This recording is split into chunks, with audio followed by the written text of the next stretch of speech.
जंगल की सुबह, सूरज की किरणें पत्तों से छनकर जमीन पर पड़ रही हैं। पक्षियों का कलरव, लेकिन एक अजीब सी चुप्पी भी है। शूरवीरों के वन में जहां हर सुबह एक नई चुनौती लाती थी, वहीं रहता था बलवान नाम का शेर। नाम बलवान, पर स्वभाव में आलस का पहाड़।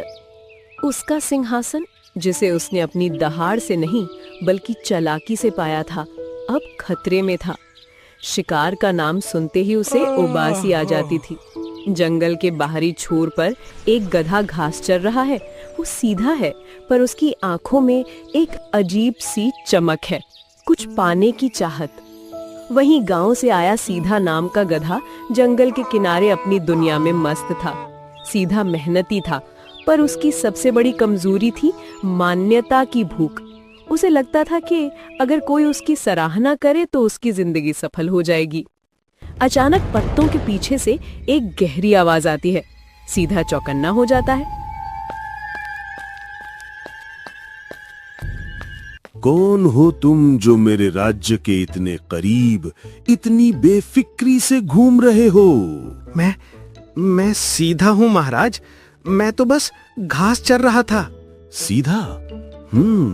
तुम्हारा नाम तुम्हारी सादगी दर्शाता है, पर तुम्हारी आवाज मैंने पहले कभी ऐसी गहरी और शक्तिशाली ध्वनि नहीं सुनी। मेरी आवाज, लोग कहते हैं कि वो थोड़ी तेज है। तेज नहीं मेरे दोस्त, वो तो रणभेरी है। एक ऐसी ध्वनि जो इस जंगल के हर जानवर को हिला सकती है।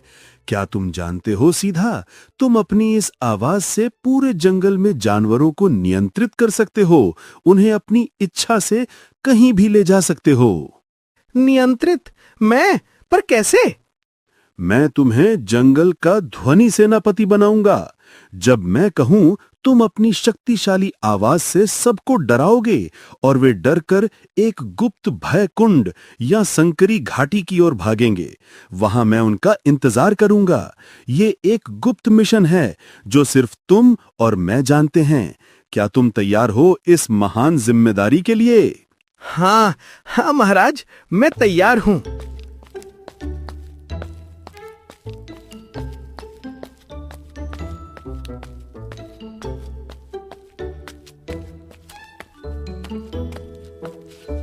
जंगल की सुबह, बलवान शेर और सीधा गधा अब दोस्त बन चुके हैं। हालांकि सीधा को अभी भी बलवान की असली नीयत पता नहीं है। सीधा गधा शेर बलवान की चालाकी भरी बातों में आकर खुद को ध्वनि सेनापति समझने लगा था। वो खुश था कि जंगल का राजा उसे इतना सम्मान दे रहा है। शेर बलवान एक बड़े पत्थर पर आलस से बैठा है। सीधा गधा पास ही घास चर रहा है। महाराज बलवान, मैं बहुत आभारी हूँ कि आपने मुझे इतना महत्वपूर्ण पद दिया। अब मुझे जंगल में अपना वजूद साबित करने का मौका मिलेगा। जरूर मेरे गुप्त सेनापति, तुम तो मेरे लिए सोने की मुर्गी हो, मतलब मेरे दाहिने हाथ हो। बलवान उठ खड़ा होता है और धीरे धीरे सीधा की ओर आता है। उसकी आंखों में चमक है, लेकिन वो दोस्ती की नहीं, भूख की चमक है। वैसे सीधा, तुम्हें देखकर मुझे याद आया कि मुझे बहुत जोरों की भूख लग रही है। शिकार करने की हिम्मत तो है नहीं, आजकल दौड़ने में पैर दुखते हैं। ओह, तो क्या मैं आपके लिए थोड़ा फल या मीठा शहद लाऊं महाराज? फल? शहद? मैं जंगल का राजा हूं, मुझे ताजा मांस चाहिए। और यहीं से तुम्हारा पहला गुप्त मिशन शुरू होता है। बलवान धीरे से आगे झुकता है और सीधा के कान में फुसफुसाता है, जैसे कोई बहुत बड़ा रहस्य बता रहा हो। अब मेरी बात ध्यान से सुनो सीधे।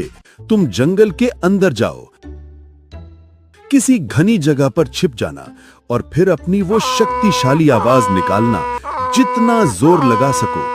तुम्हारी उस कर्कश और भयानक आवाज को सुनकर जंगली जानवर डर जाएंगे। वे घबराकर और तेजी से भागेंगे और भागते भागते वे सभी उस संकरी भय कुंड में, यानी कि संकरी घाटी में जमा हो जाएंगे। सब एक जगह जमा हो जाएंगे सिर्फ मेरी आवाज से? बिल्कुल, तुम तो आवाज के जादूगर हो। जैसे ही वे वहां जमा होंगे, तुम चुपचाप वापस आ जाना। मैं फिर आऊंगा और इतनी आसानी से शिकार कर लूंगा कि तुम्हें विश्वास नहीं होगा। तुम्हें ना तो दौड़ना पड़ेगा ना ही लड़ना पड़ेगा। यही तो हमारी दोस्ती का फायदा है ना। ठीक है महाराज, अगर यही मेरे पद का पहला काम है तो मैं जरूर करूंगा। जय हो ध्वनि सेनापति की। सीधा गधा अपनी नई जिम्मेदारी को पूरा करने के लिए गर्व से जंगल की ओर चल पड़ता है। बलवान उसे जाते हुए देखता है और जोर से हंसता है। कितना मूर्ख है ये गधा।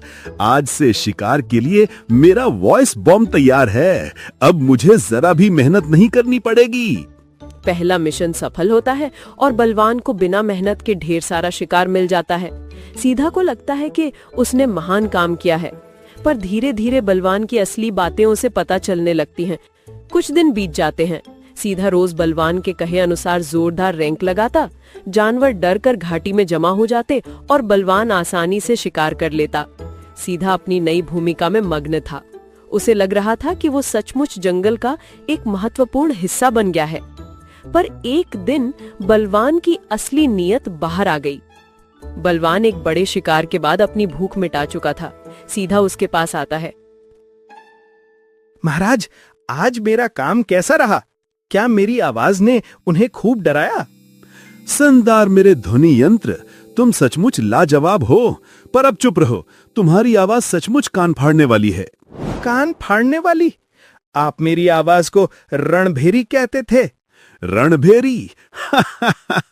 वो तो तुम्हें बेवकूफ बनाने के लिए था सीधे। मैं तुम्हें कभी नहीं खाऊंगा। जानते हो क्यों? क्योंकि कोई भी राजा अपनी दावत में इतनी कर्कश ध्वनि का शोर नहीं सुनना चाहता। तुम सिर्फ एक शोर मचाने वाला यंत्र हो मेरे लिए। सीधा स्तब्ध रह जाता है। उसके चेहरे पर गर्व की जगह दुख और अपमान छा जाता है। एक यंत्र? मैं? उसने मेरी मान्यता की चाहत का फायदा उठाया। अगले दिन बलवान फिर सीधा को बुलाता है। उसकी आवाज में वही पुराना रौब है।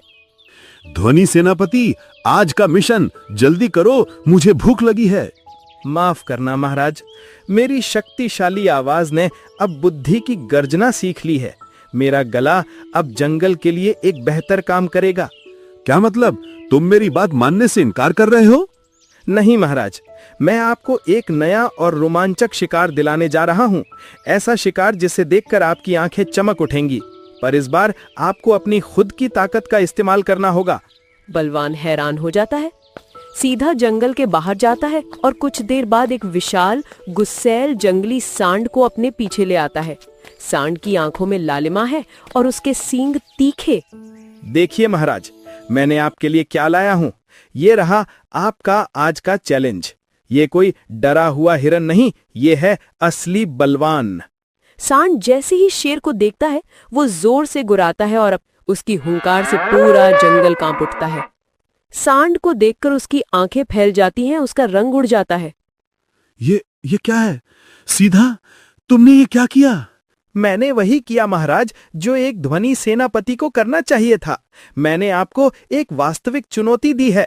अब दिखाओ अपनी बहादुरी, लड़ो इससे। नहीं नहीं, ये। बलवान दुम दबाकर भागा और जंगल के सबसे गहरे हिस्से में जा छिपा, जहां सांड की आवाज भी नहीं पहुंच सकती थी। महाराज बलवान, अब आप जान गए होंगे कि जंगल में सिर्फ दूसरों का इस्तेमाल करना या झूठी दहाड़ मारना काफी नहीं होता। असली ताकत बुद्धि में और आत्मसम्मान में होती है। और हाँ, मेरी आवाज अब सिर्फ सच के लिए बजेगी। सीधा गधा मुस्कुराता है।